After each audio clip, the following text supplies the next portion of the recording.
Okay, so the question is, can that sense of meaning be hijacked? And the answer to that is absolutely. Absolutely. Because you could say that the ultimate sense of meaning is composed of the union of fragmentary senses of meaning. And the fragmentary senses of meaning can be overwhelmingly powerful. Anger, sexual lust, and the sorts of things that you experience when, say, when you're playing a video game, which are very carefully calibrated to keep you on the edge of exploration, let's say. Now, I'm not a foe of video games, because games are complicated and it isn't clear what people are doing when they're playing them. You know, they may be expanding their cognitive skills, they may be learning to cooperate, they may be learning to engage in complex problem solving. And so, but part of it's also a matter of balance. You know, 50 hours a week, probably not, unless you're going to go pro, right?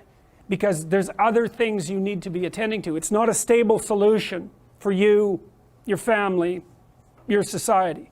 It's too one-sided. Yeah, and you can get pulled down rabbit holes of all sorts that are one-sided pursuits of meaning. So, and it's something we're actually going to talk about as the later classes unfold. The question is, how do you stop yourself from falling prey to a pathologized sense of meaning?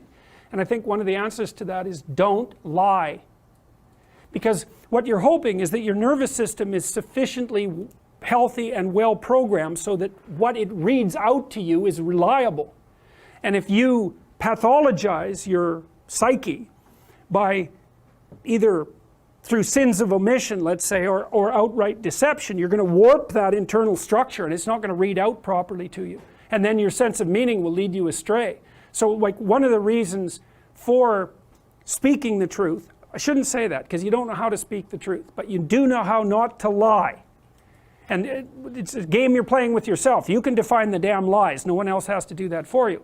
You try not to utter falsehoods because you warp your neurological structure by doing so, and then it will read out pathologically. And then if you rely on it to guide you, it will run you right off a cliff. So that's why there's a moral element to this, is if you're going to rely on your sense of meaning, make sure that you don't pollute the mechanism. See, this is partly why people go to confession, right? Which is like I said, a psychotherapeutic technique. It's like, okay, what stupid, miserable, wretched things did I do this week? Well, that's a good thing to make conscious, right? Because maybe you cannot do them the next week. And you think, well, why would you bother? It's like, well, you're in a ship. It's sailing across the stormy seas. If you're hacking holes in it with a pickaxe, you should probably pay attention to that before you sink. So it's a good idea to keep what you're doing that's stupid in mind so that you can stop doing it.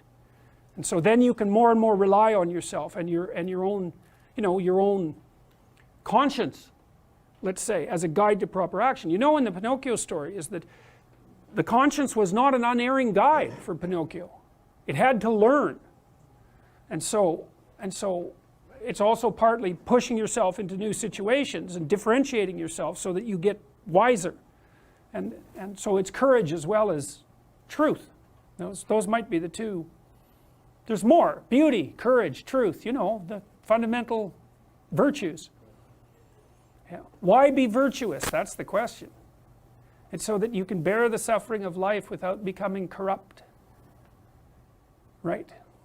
It's practical. It's practical. There's nothing more practical than that. So, unless you want misery, and people do, you know. It's exciting, misery. So, other questions?